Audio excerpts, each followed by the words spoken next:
Hello and welcome to Global Matters, a program where we present to you global issues to shape the world, issues of international, diplomatic relevance and global agenda that determine our national and common interest.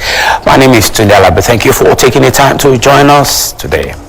Some countries in Africa will be conducting elections into various arms of government in 2022, with Kenya preparing for a general election in August to elect a president, members of the National Assembly and the Senate, county governors, and members of the 47 county assemblies.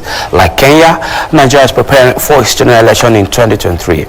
Citizens will once again go to the polls to elect a new president, governors, federal legislators, and state House of Assembly members. The conversation about conducting a credible and transparent election to reflect the will of the people has led to amendments to the Nigerian Electoral Act. These amendments are here to meet the aspirations of the Nigerian people who desire a system that guarantees their votes does indeed count, and due to the volatile political environment in the country. The electoral umpire in Nigeria, the Independent National Electoral Commission, INEC, has the power to issue regulations and guidelines for the conduct of elections. Section 15, Part 1 of the 3rd Schedule of the 1999 Constitution and Section 2 of the Electoral Act 2010 confer the power on the electoral body. Passed in a move to strengthen this power, there were further amendments to the Act to include electronic transmission of results. But the most contentious of the amendment in 2021 is the mode of election primaries, which has now dominated public discourse in Nigeria. On the program today, we shall review the role of the electoral laws in credible elections, their impacts on nations' development, with specific reference to developed nations like the United Kingdom and United States, and how the electoral system has helped to strengthen the process. Joining us on the show today from London is the former mayor of London Borough of Hackney and a member of council now, and one of the London Borough of Hackney is one of the boroughs with the largest concentration of the British diaspora in the United Kingdom, Councillor Susan Fajana-Thomas. And in 2008, Susan was named in the 100 most reputable African alongside 3 African presidents. Also joining us from New York City in the United States is a Nigerian, the first African-born immigrant to be elected to the Albany County Legislature in New York, Mayor of Efekoro. Tajiri is serving his first term representing the residents of the 7th Legislative District within the city of Albany in New York. We will return after the short break as we discuss with these prominent Nigerians that are making us proud both in London and in New York City. Don't go away, it's going to be an eye-opener, and I'll be back. The world has become more connected than ever before. Every continent, color, race, language, and religion, even government, move towards common goals. We now live in a global village. Here on this program, we bring you global issues to shape our world. Government can do a lot with tax revenues collected for health and education. The role of the European Union is to accompany a partner, that is Nigeria, in offering our lessons learned to see whether together we can improve that situation. The emphasis on education, on vocational training, on the development of entrepreneurship is absolutely critical to its democracy. The Nigerian government, we would ask them to follow up the investigations that we have had, the evidence that we have gathered, and ultimately we made a number of recommendations. As we travel the world, we explore these issues of international and diplomatic relevance. Indeed, the global agenda that determine our national and common interests. With me, Tunde Alabi, live on the IT. The world has become more connected than ever before. Every continent, color, race, language, and religion, even government, move towards common goals. We now live in a global village. Here on this program, we bring you global issues to shape our world. Government can do a lot with tax revenues collected for health and education. The role of the European Union is to accompany a partner, that is Nigeria, in offering our lessons learned to see whether together we can improve that situation. The emphasis on education, on vocational training, on the development of entrepreneurship is absolutely critical to its democracy. The Nigerian government, we would ask them to follow up the investigations that we have had, the evidence that we have gathered, and ultimately we made a number of recommendations. As we travel the world, we explore these issues of international and diplomatic relevance. Indeed, the global agenda that determine our national and common interests. With me, Tunde Alabi, live on the IT. Well, thank you for taking the time to join us on the program today. Now, today we're looking at credible elections and their roles in national development. We just told you how Kenya will be conducting its election this year and Nigeria its election in 2023. I have, and we're taking a look at how as credible elections with good electoral system in developed countries such as in the United Kingdom and of course in the US contributed to national development, any kind of relationship. And today we have joining us from the United Kingdom a former mayor of the London Borough of Hackney, who is now a member of council, named in the 100 most reputable Africans in the world, and alongside 3 presidents, African president. I'm talking about Susan Fajana-Thomas. Susan Fajana, General Councillor, thank you for taking the time to join us today. Thank you. I'm glad to be here, and thanks for having me. A pleasure. And also I'm joined by a Nigerian who is also making us proud, who is the first African born immigrant to be elected to the Albany County Legislature in New York, Beroro Tajiri. Beroro, thank you for taking the time to join us on the program today. How are you? I'm doing good, very much. Thank you very much for having me. All right, pleasure having you guys. Now, Councillor Susan, let's start with you. Talk us through the process of credible elections and the electoral institutions that guarantee these credible elections in the United Kingdom. I know that thanks very much. I must start by saying in the United Kingdom we do have a peculiar system, and what's guaranteed the credible election in the United Kingdom, I will say to you, it is the integrity of elections here. Because in the United Kingdom we actually have fragmented law around elections. We have the electoral law in the United Kingdom spreads across 17 statutes and about 30 sets of regulations.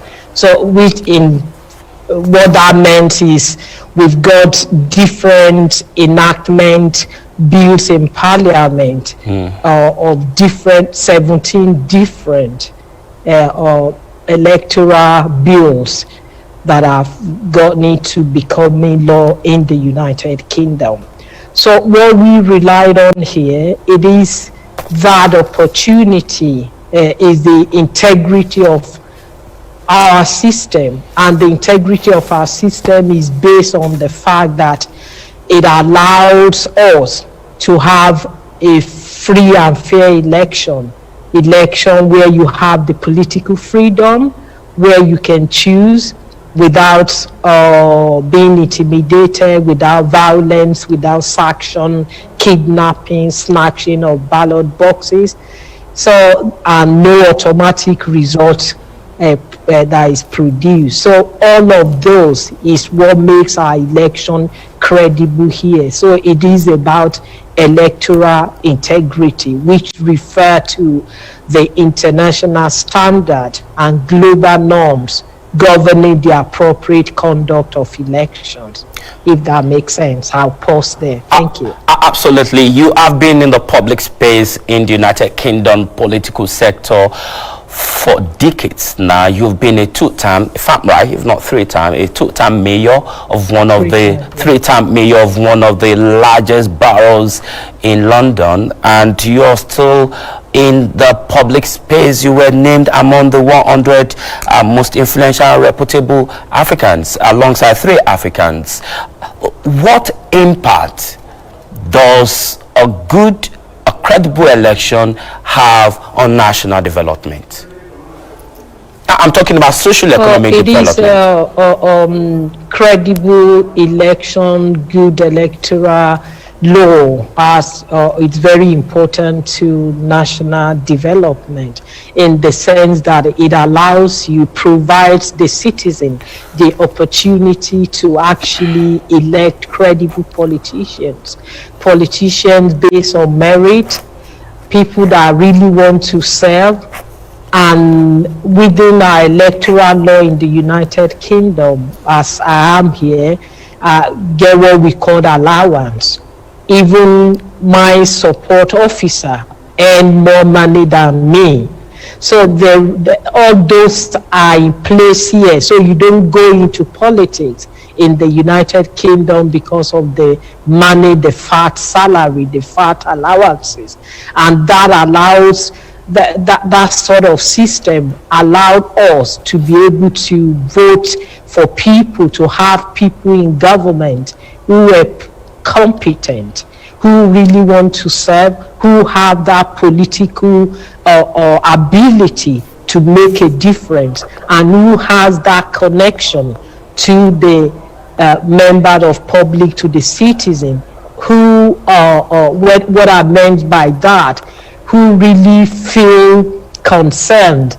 They're not the set of, I'm not saying there are always bad eggs in any system, but majority of us who are in politics here are people that really genuinely want to make a difference to people. You don't see the set of people, with due respect to politicians in Nigeria, that will send their children to the UK, to the United States, or for better education, while lecturers are on strike in Nigeria for 3 months, while people are not, Nigerian students in Nigerian universities will be home for 6 months, or while primary school education, or there won't be infrastructure, common toilet, decent drinking water. So the politician, that is the difference. And when you have a good electoral system, when you have a good, those are all the things that it help, and all those contribute to what I believe is described as national development. All right, thank you. So, Susan Fajana-Thomas, live from London, a 3-time mayor of the London Borough of Hackney, one of the largest boroughs with a huge concentration of the diaspora community in the United Kingdom, talking us through the process of credible elections and their impact on national development. Now, she just said politics in the UK, it's not about money. Politicians do not have fat salaries. So politics in the UK is about people who are interested in developing the system and growing the people, and about the credibility of the institutions. Now, let me go to New York now. Let me turn to a young man, a Nigerian, who is making us proud there, who is the first African born immigrant to be elected into the Albany County Legislature, Beroro Efekoro. Thank you, Beroro, for taking the time to join us today. Let me ask you the same question as I asked Suzanne. The process of election, even at the ward, at the local, at the council level, up to the presidency, how credible is this process in the US and the institutions that basically oversee these elections? Yes, thank you very much for that question. In the US, we have the United States as a whole is a very large nation, and on the local level, we have the Board of Elections, on the state level. At the state level, we also have Board of Elections and federal level as well. And each of these Board of Elections are responsible for conducting credible elections, following the laws. And in every local level, the county, the county and the state level, we have election laws that guarantee that the elections must be transparent and inclusive. So in order for you to have these free and fair elections that Susan was talking about, you need the election laws that guarantees that these elections must be free and fair, which means must be inclusive and transparent, and which means if anyone wants to contest and is qualified, they should be able to, and no one should be disenfranchised from exercising their rights to vote. And so you have these election laws that are there on the local level, the state level, and the federal levels to guarantee that. Notwithstanding the fact that former president tried to discredit the election that brought in Joe Biden, how true could that be? Even a couple of days ago, the former president Donald Trump still insisted that he won the election, the presidential election in the US. I'm saying that notwithstanding the fact that the former president Donald Trump tried to discredit the election that brought in Joe Biden, the systems appeared not to have given in to that blackmail. You know, Donald Trump is always going to be Donald Trump. So the election was indeed credible. We have both Republicans and Democrats that have come out to say that this election was not stolen. He continues to live in his own reality that the election was stolen, but the facts are there. He has no facts to back his claim that the election was stolen from him. And this is why Joe Biden is the president of the United States today and not Donald Trump. So how connected is credible elections to national development? When we have the right people in power, how will that translate to development, both social economic development? Yes, elections are some of the bedrocks of democracy. And because democracy is defined, or part of the definition of democracy says the government by the people. And so the election, like Susan was saying earlier, the election presents that opportunity for every citizen to have a voice in their government. It is the only time where every single citizen has a voice, an opportunity to elect their representatives. And when that process is not credible, the people are frustrated, and the people do not have a faith in their system. And when people don't have a faith in their system, they form their own government. And that is why you have kidnapping, you have banditry, you have terrorism. I'm not saying this is the main cause of all these things, but these are things that can lead to all these things because of people feeling that they are being disenfranchised. And so in order for you to limit all of these, in order for people to have a faith in their government, elections has to be conducted inclusively and transparently. Inclusively and transparently. Let me quickly go to London to Susan. Susan, I'm sure you follow developments in Nigeria. You follow the controversy around the refusal of the president to sign the electoral law because of the issue of direct primaries or not. Now, what is your piece of advice to first INEC, 2 politicians in Nigeria, and 3 the Nigerian people, in 2 minutes because of our time? Thanks very much. What I would say is I am disappointed because what's the reason behind the president not signing the current the electoral bill, the law you're referring to, based that on the financial implication. I think the amount of money that is spent on democracy, on salaries, on people's salary, politicians' salary in Nigeria is disheartening. if the president is saying he's not signing a law because of the financial implication, and because Nigeria is a big country, that a direct primaries would be very difficult. A direct primaries, it is important.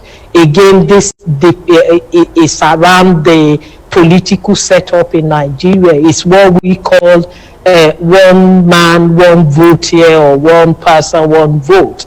Everybody should have the opportunity to vote or participate in that which was referred to earlier, participate as part of being part of a political party, being part of a party, to be able to or choose who they want to represent them.